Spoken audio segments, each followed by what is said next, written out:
Hi friends இன்றைக்கான tips தான் நான் உங்களுக்கு சொல்ல போகிறேன். இன்றைக்கி என்ன டிப்ஸ்னால், அதாவது பாவக்காய் கஷாயம்.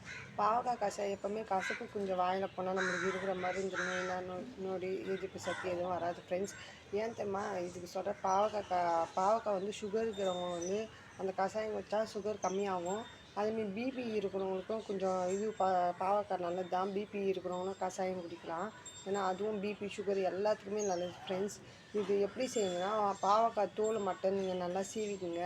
தோலை நல்லா சீவிக்கணும். ஒரு தண்ணியில் நல்லா கொதிக்க வச்சுக்கணும் ஃப்ரெண்ட்ஸ். கொதிக்க வச்ச பிறகு அது வந்து எடுத்துட்டு அதில் வந்து லைட்டாக உப்போ இல்லை சர்க்கரையோ லைட்டாக சேர்த்துக்கணும். ஏன்னா அது வந்து நம்ம ரத்த ஓட்டத்தில் போக போக நம்மளுக்கு வந்து அது வந்து ஒரு இதுவாக இருக்கும். அதாவது சுகர் பிபி குறைக்கிறதுக்குன்னா அது கண்ட்ரோலாக இருக்கும் ஃப்ரெண்ட்ஸ்.